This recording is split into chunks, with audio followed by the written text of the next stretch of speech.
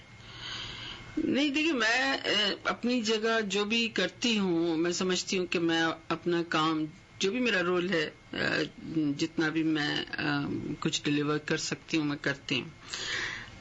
Politics کا جہاں تک مجھے بہت سے لوگ یہ پوچھتے ہیں، مجھ میں ایک خرابی بھی ہے، وہ یہ ہے کہ میں یس باس ٹائپ پرسن ہوں نہیں. میں نے ایک دن اپنے بچوں کو ہنس کر کہا کہ میں نے اپنی زندگی میں کبھی لفظ یس سر یوز نہیں کیا. سو اب جب میں سی ایم سے بات کرتی ہوں تو مجھے بڑی مطلب زور لگانا پڑتا ہے کہ میں یس سر کر کے بعد نو سر یس سر کر کے بات کروں. اور پھر جس طرح کے پولیٹیشینس ہمارے ملک میں ہیں انہیں تو میں کبھی بھی یس سر نہیں کر سکتی. ظاہر کہ کوئی پارٹی میں جوائن کروں اور پھر ان میں سے کسی ایک کے آگے ہاتھ جوڑ کر کھڑی ہو جاؤں، زبان میری بند نہیں ہوگی تو اور مجھے کہا جائے گا کہ بی بی اب آپ گھر جائیں، تو اس لیے اچھا ہے کہ میں ان معاملات سے ذرا دور رہوں. ہاں یہ جیسے یہ بھی تھا تو یہ بھی ایسا کچھ نہیں تھا کہ میں نے کوشش کی تھی، ایون مجھ سے پوچھا بھی نہیں گیا تھا. میں نے ایک شام اچانک مجھے کسی نے کال کی کہ ٹی وی پر دیکھو تمہارا نام یہ چل رہا ہے، تو اچانک میرے سامنے یہ آیا. مجھے بہت سے لوگوں نے، جس طرح آپ یہ بات کہہ رہی ہیں، اس میں بہت سے فرینڈز نے یوں پریشرائز کیا کہ جب ایسا وقت آتا ہے تو تم جیسے لوگ ہٹ کر کھڑے ہو جاتے ہیں کہ نہیں جی ہمیں اس کرسی پر نہیں بیٹھنا ہے. تو آبویسلی جب اسپیس آپ خالی چھوڑتے ہو تو اس میں وہ لوگ اندر آتے ہیں جو پھر آپ کو پسند نہیں، راستہ صاف کر دیتے ہو. سو کیوں نہیں تم بیٹھ سکتی؟ تو اس طرح سے میں بہرحال میں نے ایکسپٹ کر لیا.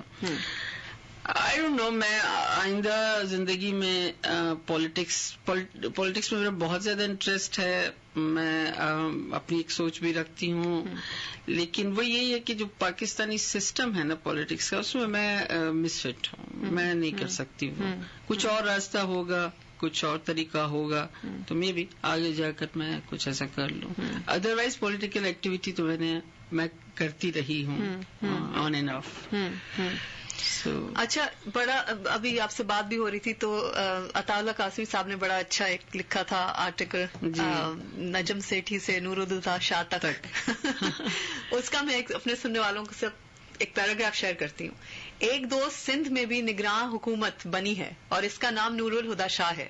صفحے اول کی اردو اور سندھی کے افسانہ نگار اور ناول نگار، خوبصورت باتیں کرنے والی دانشور، بھیڑ بھاڑ سے الگ تھلگ زندگی گزارنے والی.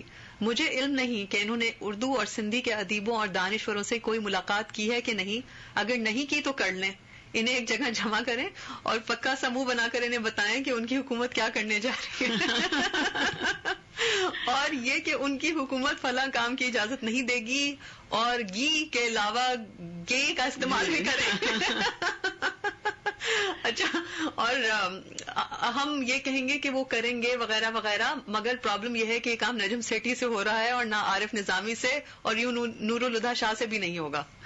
جی صحیح لکھا ہے.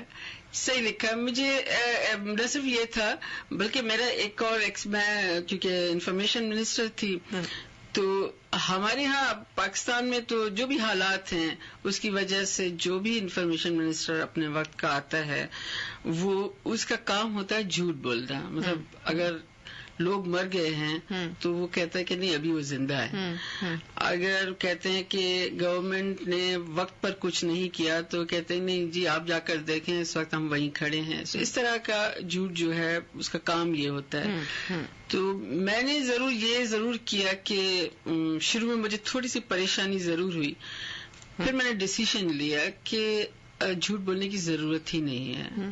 مطلب جھوٹ نہیں ہے، انکار جو ہے وہ کرنے کی ضرورت نہیں ہے. جو سچائی ہے، کیونکہ منسٹر کوئی آسمان سے نہیں آتا ہے، وہ اسی قوم کا حصہ ہوتا ہے، اسی ملک کا حصہ ہوتا ہے. لوگ مارے جا رہے ہیں، ہمیں اس کی تکلیف ہے. سو اس طرح سے میں نے ذرا خود کو ایک لو پروفائل میں رکھا کہ میں اوپر سے نہیں آئی اس میں. اور دوسرا یہ ہے کہ میں نے جھوٹ نہیں بولا، میں نے انکار نہیں کیا کسی بھی چیز سے. انفیکٹ مجھے پتہ نہیں کہنا چاہیے اس وقت یا نہیں کہ ہماری سندھ گورنمنٹ جو تھی اس میں ہمارے منسٹرز جو تھے ان میں بہت سے ایسے تھے روزانہ رات کو پارٹیز ہوتی تھیں. وہ پتہ نہیں کیوں 2 مہینے کی منسٹری میں سب خوش تھے بہت اور اس میں جمع ہوتے تھے, انجوائے کرتے تھے. ایک جو ہمارے سی ایم تھے وہ ہم نہیں گئے کبھی. تو ایک دن مجھ سے کسی نے کہا آپ کیوں نہیں آتی ہیں؟ میں نے کہا میں نہیں آ سکتی کیونکہ ان دنوں کچھ بلاسٹ وغیرہ ہوئے تھے. میں نے کہا میں نہیں آ سکتی, میں گورنمنٹ میں ہوں اور مجھے کوئی حق نہیں پہنچتا کہ جس وقت اس شہر میں لوگ مارے جا رہے ہوں اس وقت میں دعوتیں اڑا رہی ہوں. تو یہ نہیں ہو سکتا. تو بہرحال یہ اس طرح کا ایک تجربہ تھا. جو عطا اللہ قاسمی صاحب نے کہا وہ ایکچولی جو اشارہ ہے وہ ہے جھوٹ بولنے کا کہ جی ہم یہ نہیں کریں گے, ہم وہ نہیں کر سکتے وغیرہ وغیرہ, جس طرح ایک منسٹر بولتا ہے. میں نہیں کر سکی, مجھ سے نہیں ہوا, وہی بات ہے. یہ لکھ بھی گئے نا آخر میں کہ یہ تو ویسے بھی چند دن کے مہمان ہیں, اس کے باوجود میں نے تو ان کی تعریف کر دی, اللہ میاں مجھے معاف کرے. تو اچھا نور, پاکستان میں مسئلے بہت ہیں آبویسلی. ایک رائٹر کے لیے ٹاپکس کی کمی نہیں ہے, دکھوں کی کمی نہیں ہے. جی کون سا ایسا ایک موضوع ہے جو آپ نے ابھی تک شاید ٹچ نہ کیا ہو؟ دیکھیں یہ تو بالکل وہ ہے کہ ہزاروں خواہشیں ایسی ہر خواہش پر دم نکلے. ایک رائٹر جو ہے وہ ایکچولی لکھتا ہی اسی لیے ہے کہ وہ اس جگہ پہنچنا چاہتا ہے جو دراصل وہ لکھنا چاہتا ہے. تو اس خواہش میں وہ بہت سی چیزیں لکھتا ہے. یہ اور بات ہے کہ مرتے وقت بھی وہ کہتا ہے کہ میں نے وہ نہیں لکھا جو میں لکھنا چاہتا تھا. تو دنیا میں بہت کچھ ایسا ہے, بہت سی چیزیں ایسی ہیں اور میرے اوپر پھر ذمہ داریاں بھی بہت ہیں اور میں اپنا وقت بھی میں اتنا زیادہ دے نہیں پاتی. لیکن میرا بڑا دل چاہتا ہے, بہت سی چیزیں ہیں میں اس وقت کسی ایک اس پر نہیں کہہ سکوں گی. دکھوں کی دراصل کوئی کمی ہے نہیں, کوئی تعداد اس کو گنا نہیں جا سکتا. سو جتنا بھی میں لکھوں گی وہ کمی ہوگا اس کے لیے. اچھا, آپ کو ایسا محسوس ہوتا ہے پاکستان میں رہتے ہوئے کہ لوگوں میں شاید بے حسی آ گئی ہے یا شاید دکھ اتنے بڑھ گئے ہیں کہ ہم جیڈڈ ہو گئے, نم ہو گئے؟ جی لوگوں میں بالکل, پاکستان میں بہت بری طرح ہم بے حس ہو چکے ہیں, بہت زیادہ بے حس ہو چکے ہیں, خود غرض ہو چکے ہیں.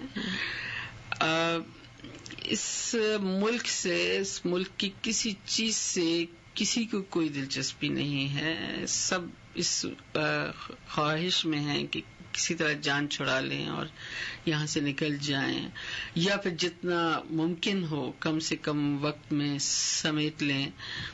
یہ سب کچھ ہے اس وقت. ایسا نہیں ہے کہ یہ سب کچھ دیکھ دیکھ کر ہم نم ہو چکے ہیں, ایسا نہیں ہے. میں سمجھتی ہوں کہ مجھے نہیں کہنا چاہیے بڑے افسوس کے ساتھ کہ ہم ایک قوم کی حیثیت میں ہم لوگ صرف جو ہر گورنمنٹ اور ہم ہر سیاستدان کو الزام دیتے ہیں, ہم خود بھی بہت کرپٹ ہو چکے ہیں. کرپشن ایک بڑے اس میں آپ اگر لے جائیں, پیسے کی بات نہیں ہے, سوچ کی بات ہے, حق تلفیوں کی بات ہے. جہاں حق تلفی کی عادت پڑ جائے نا, ایکچولی یہ سب سے بڑی کرپشن ہے. سو ہر لیول پر اوپر سے لے کر نیچے تک ہم اس عادت میں مبتلا ہیں. تو یہ تو ہے ہم میں. اب اس سے نکلنے کا راستہ کیا ہے کچھ کلیئر نہیں ہے. ایک ضرور چیز ہے کہ اس وقت بھی پاکستان میں یہ نئی جنریشن جو ابھی نئی ووٹر ہے, جس نے اس سال اپنا پہلا ووٹ ڈالا تھا, یہ جنریشن پھر بھی پچھلی تمام 60 سالوں سے جو جنریشنز آئی ہیں ان سے بہت بہتر ہے. سو یہ امید ہے, یہ ہمارا ووٹر جس نے اس سال پہلا ووٹ ڈالا, نکلا گھر سے, لڑا اور وہ بھی کھڑا ہوا. مجھے حیرت یہ ہے ان حالات میں, جبکہ یہ تھا کہ شاید پولنگ سٹیشنز پہ دھماکے شروع ہو جائیں. تو وہی میں کہہ رہی ہوں نا کہ اس چیز کو ریزسٹ کیا انہوں نے, بالکل موت کے منہ میں وہ کھڑے ہوئے اور انہوں نے کیا. اور اس کے پیچھے ان کے پیچھے کی ایک اور جنریشن جو ابھی ووٹ ڈال نہیں سکی چند مہینوں کے گیپ کی وجہ سے جو آنے والے الیکشن میں ووٹ ڈالے گی. صرف یہ وہ چیز ہیں لوگ جن میں اب امید ہے کہ شاید 5 سال کے بعد یا 10 سال کے بعد پاکستان ایک لیکن اس کے لیے بھی ایک بڑی شرط ہے. وہ یہ ہے کہ اب اگر کوئی ڈکٹیٹر نہ آئے, اب اگر ہم لوگ نئے آنے والے خدا نخواستہ ڈکٹیٹر کو چوم کر اپنی آنکھوں پر نہ بٹھائیں, یہ ٹرینڈ ختم ہو جائے, تو میں سمجھتی ہوں کہ اس کی امید کی جا سکتی ہے. کیونکہ میں نے جب یہ ووٹرز خود جا کر دیکھے 250 والی پولنگ اسٹیشن پر جہاں میرا بھی ووٹ تھا, میں بھی نہیں ڈال سکی, میں نے ان بچوں کو جب وہاں کھڑے دیکھا تو مجھے بڑی امید ہوئی کہ پاکستان کا فیوچر ہے, لوگ ابھی ہیں. بالکل, اور یہاں ریگارڈلیس کہ کس کو دیا کس کو نہیں دیا, just the fact that they chose to come out of the house and actually raise a fuss about something. یہ تو کوئی کوشچن نہیں ہے کہ کس کو ووٹ دینے کے لیے وہاں کھڑے ہوئے یا نہیں ہوئے. بالکل صحیح, بالکل صحیح. اچھا, آگے بڑھاتے ہیں تھوڑی بات. آپ اپنے پروڈکشن ہاؤس کے بارے میں ہمارے سننے والوں کو تھوڑا سا بتائیے کہ اس کے تھرو, کیونکہ اب obviously پروڈکشن ہاؤس کا مطلب ہے کہ ایک ماس پروڈکشن ہوگی اس سوچ کی جو آپ ڈرامے جیسے لکھے ہیں آپ نے. ہم کیا ایکسپیکٹ کریں اس پروڈکشن ہاؤس سے, ایشو بیسڈ یا کمرشل یا دونوں, لٹل بٹ آف بوتھ؟ دیکھیے ڈرامہ جو ہے نا, وہ مجھے سب لوگ یہ سوال کرتے ہیں, بہت سے لوگ کہتے ہیں یہ لکھو یہ لکھو, ڈرامے میں یہ لکھو تو انقلاب آ جائے گا, وہ لکھو گے تو ملک ٹھیک ہو جائے گا, آپ یہ کیوں نہیں کر رہی وہ کیوں نہیں کر رہی. ڈرامہ کمرشلائز ہو چکا ہے, آپ اس کا کچھ بھی نہیں کر سکتے ہیں. اس وقت پوری دنیا میں ہو چکا ہے میڈیا. اس میں جو انویسٹر ہے وہ بہرحال جب انویسٹ کرتا ہے تو ارن کرنا چاہتا ہے. پھر یہ ریٹنگ کا جو معاملہ ہے یہ ایک اور مصیبت ہے اس میں. سو یہ امید کہ ڈرامے سے کوئی ہم انقلاب لے آئیں گے اتنی زیادہ نہیں بھی کی جا سکتی ہے کہ وہ یوں ہے کہ بچا کر ہم اب اس طرح سوچتے ہیں کہ ویور کو بھی پسند آ جائے, ریٹنگ بھی آ جائے, ہم اپنے کام کی بات بھی کہہ دیں. جہاں تک پروڈکشن ہاؤس کا تعلق ہے تو اس وقت اس کا, میں جس چینل کے ساتھ ہوں اس وقت اس کے ساتھ مرجر ہے اور وہ اسی چینل کا پارٹ ہے. اور ایک بہرحال اگین میں ضرور کوشش کر رہی ہوں کہ ڈرامے کے معیار کو اس جگہ پر لے آئیں جو ہم نے کھو دیا تھا, یا یہ ہے کہ جو بہت سلولی آگے, ایک بہتر ڈرامہ جو ہے وہ ایک بہت سلولی آگے بڑھ رہا ہے, جب ایک کمرشلائز ڈرامہ جو ہے وہ بہت زیادہ دیکھا جا رہا ہے. سو یہ ایک میری کوشش ساتھ ساتھ چل رہی ہے.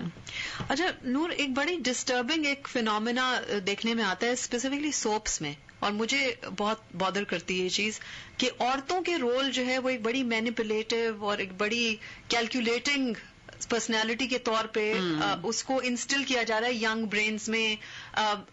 آئی don't get it, why, what کیوں, وائی, کیا what are we trying to achieve? کیونکہ ایک دکھایا جائے گا کہ ایک عورت ہے جو دوسری عورت کے لیے برائی میں لگی ہوئی ہے, یا ایک خاندان کو نیست و نابود کرنے میں وہ لگی ہوئی ہے, اور اس کی پوری زندگی کا فوکل پوائنٹ یہی ہے, لیکن وہ عورت تیار بھی بالکل ہونی چاہیے اور شادی کے کپڑوں میں کھڑی ہونی چاہیے وہ 24 گھنٹے. یہ آپ انڈین ڈرامہ سوپ کی بات کر رہے ہیں, لیکن ہمارے یہاں بھی وہی, ہمارے یہاں یہی چیز ہے, ہمارے یہاں ہم نے اڈیپٹ کیا ہے اس کو, بالکل اڈیپٹ کیا ہے. which is sad. اس کا ہمارے یہاں تھوڑا سا اس کا کلر تھوڑا سا ڈفرینٹ ہو گیا ہے جی, بٹ ہاں ہمارے یہاں بھی یہی ہو رہا ہے. وہی بات ہے کہ دیکھیں یہ انڈیا سے یہ ٹرینڈ شروع ہوا, ہمارا ملک کا ویور جو ہے اس لیے وہ پاگل ہو گیا اس ڈرامے کے پیچھے. ہمارا جو ویور ہے, why did the viewer resonated with that ridiculous theme? اب دیکھیں یہ جو ہمارا اس کا ہے لوور مڈل کلاس سے جو ہمارا, ہم سے ڈی ای اور ڈی کہتے ہیں, سی ڈی ای ویورز جو ہے ہمارا, وہ اس نے بہت زیادہ انسپائر ہوا اس سے, انڈین سوپ سے. دیکھیے غربت کو یہ پھر ایک اور ڈبیٹ ہے ایکچولی جو ہم دن رات کرتے رہتے ہیں کہ غریب جو ہے وہ غربت کو دیکھنا نہیں چاہتا. ہاں دیٹس ٹرو. ٹھیک ہے, اس کو آپ بڑا خوبصورت ریپنگ پیپر میں آپ چیزیں ڈال کر دکھاتے ہیں کہ یہ لوگ تو اچھے دکھا دیں نا, خطرناک ناگن ٹائپ کی عورتیں. آپ ہمارے یہاں ڈرامے میں دیکھیں تو ایک اور پرابلم ہے, ہمارے یہاں گندی زبان بھی استعمال کی جا رہی ہے. اچھا, گالیاں بھی آتی ہیں اب. اچھا, جوتے بھی اٹھائے جاتے ہیں. اچھا, مارنا, ہاتھ اٹھانا, یہ بھی ہمارے یہاں ہے. کیوں؟ یہ تو میں بھی آپ کو بتا رہی ہوں کہ کیوں کہ یہ ریٹنگ لاتا ہے. ایون عورت پر بیوی کو شوہر تھپڑ مار دے, بلیو می, اس ڈرامے کی اس ہفتے کی ریٹنگ اوپر جا رہی ہوتی ہے. اب ریٹنگ دیکھتے ہیں نا بیٹھ کر. تو میں نے ایک بار, میں اس سے پہلے ایک اور چینل میں تھی, تو وہاں ایک پلے کا پریویو کرتے ہوئے دو میاں بیوی بیڈ پر بیٹھے مزے سے باتیں کرتے, مزے کی باتیں کرتے کرتے اچانک اس نے تھپڑ مار دیا. تو میں نے کہا کیوں تھپڑ مار دیا؟ تو ہمارے جو کانٹینٹ سے ریلیٹڈ ایک صاحب تھے, انہوں نے کہا میں نے کروایا. کیوں کروایا ہے؟ ریٹنگ کے لیے. تو یہ چیزیں ہمارے یہاں ہو رہی ہیں. That speaks volumes about our society, کہ ہماری سوسائٹی کی کیا ایگزیکٹلی. لیکن ہمارے پاس دوسری طرف آپ دیکھیں, ہمارے طرف اچھے ڈرامے بھی جو ہیں وہ بھی بڑی اچھی ریٹنگ لاتے ہیں. لوگ بڑے شوق سے ان کو دیکھ بھی رہے ہیں. دیکھیے ہمارے ہاں پراپرلی لوگ جو ہیں وہ ٹرین نہیں ہیں. یہ ایک پریکٹس کے ساتھ وہ سیکھنا شروع کرتے ہیں. پھر میجورٹی کے ایکسپیرئنس میں وہ چیزیں زیادہ آتی ہیں, وہ جو آج جسے آپ ہم کہتے ہیں کہ یہ نہیں ہونا چاہیے, کیونکہ ہم اپنے گھروں میں, اپنے ارد گرد, اپنے ماحول میں جو چیزیں دیکھتے ہیں تو وہ بھی ایکسپیرئنس میں جب آنا شروع ہوتی ہیں تو جو کریٹر ہے وہ تھوڑا بٹر ہو جاتا ہے, وہ تھوڑا سا نیگیٹو سائڈ کریٹ کرنا شروع کرتا ہے. سو یہ چیزیں ہیں. میں آپ کو یہ بتاؤں کہ کیونکہ پاکستان میں ایسے کوئی انسٹیٹیوٹ پراپر نہیں ہے, اسکرپٹ رائٹنگ, ڈرامہ ڈائریکشن, کیونکہ اب تو بہت ینگ لوگ آ گئے ہیں پروڈکشن سائڈ. اب بہتری آ رہی ہے, اب بہتری آ رہی ہے. آپ دیکھیں گے تو اب ڈرامے جو ہیں کافی بہتر ہو رہے ہیں. بٹ یہ ایک فیکٹ ہے کہ ہمارا ویور, ہماری لیڈیز جو ہیں وہ یہ دیکھتی ہیں, اور بلیو می کہ میں خود دیکھتی ہوں کہ وہ جو گھٹیا ایپیسوڈ ہوتا ہے کسی بھی چیز کا, اس کی ریٹنگ بہت اوپر جا رہی ہوتی ہے. تو پیسہ کمانا ہے تو کہتے ہیں کہ پھر اب گالیوں والا ایک اور بھی ایپیسوڈ کر دو. سو یہ ہے very sad and something that یہ ایک لمبی ڈبیٹ ہے. اس پر بڑا انٹرسٹنگ بات ہو سکتی ہے, اتنا ٹائم نہیں ہے. ہاں بالکل بالکل. اور اپنے سننے والوں کو بتا دوں کہ نور ہمارے ساتھ تقریباً 3 بجے تک ہیں, اور بات جسے کہتے ہیں تشنگی رہی کچھ. میں چاہ رہی تھی کہ ہم 2 گھنٹے کا کرتے, لیکن I understand you are pressed for time. اچھا, آپ نے سنا میں بھی, یہاں سنا Sindhi association of North America, آپ نے اس میں بھی شرکت کی. وہاں پر سندھ کے لیے کچھ کام یا کوئی پلان ایسا جو بہتری لائے؟ دیکھیے سنا کا بہت خوبصورت رول ہے. سندھ کی بہتری کے لیے کام بھی کر رہے ہیں. فار ایگزامپل اسکالرشپ وہاں کے اسٹوڈینٹس کے لیے, وہاں سے جو اسٹوڈینٹس یہاں آتے ہیں انہیں اکوموڈیٹ کرنا. سندھ کے دوسرے جو ایشوز, خاص طور پر جیسے فلڈ آیا اور یہ ساری چیزیں جو آئیں, اس میں مدد ان کی, مالی مدد ان کی, اور اس طرح کے بہت سے کام سنا نے کیے.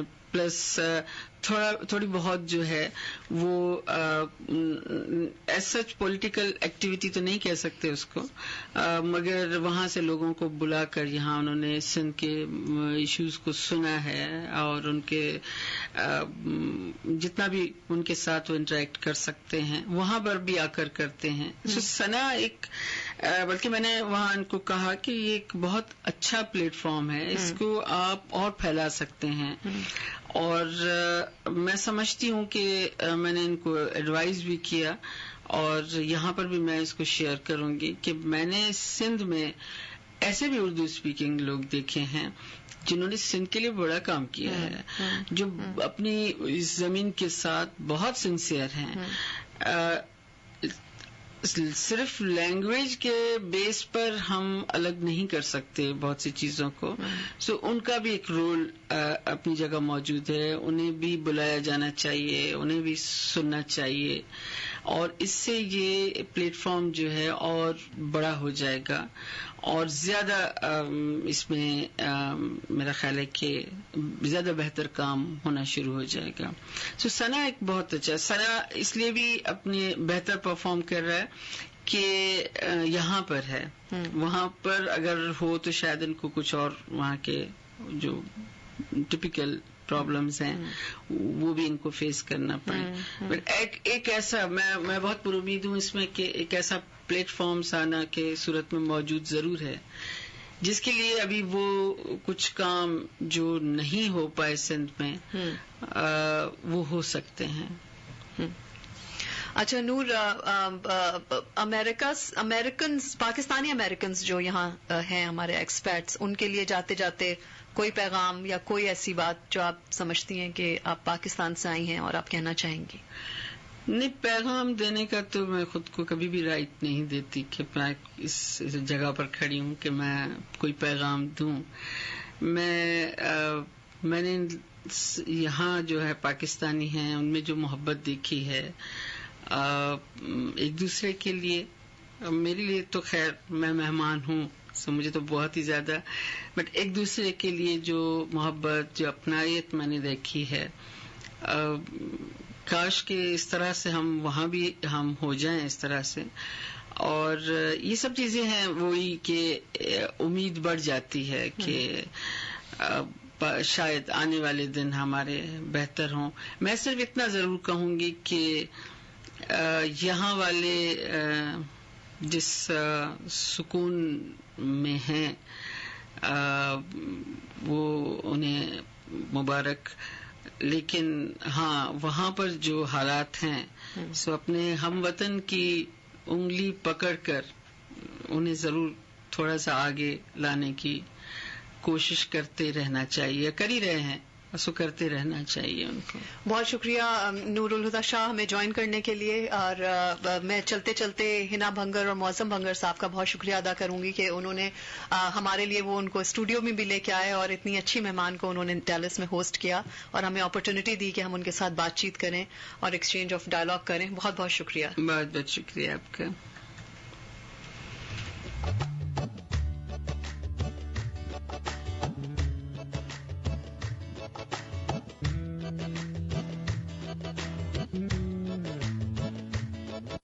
You are listening to the broadcast of Fun Asia Radio, KVTT 1110 AM, Mineral Wells, Dallas, Fort Worth. A presentation of Tara Energy. کبھی آپ کا دل لوٹا بینڈ باجا بارات کا پٹو بن کر,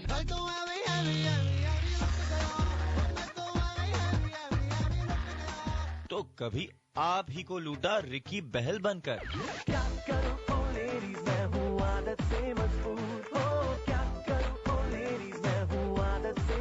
اور اب Lootera Ranveer Singh is back with Dabangg girl Sonakshi Sinha in Udaan director Vikramaditya Motwane's Lootera. کوئی کہانی لکھ رہی,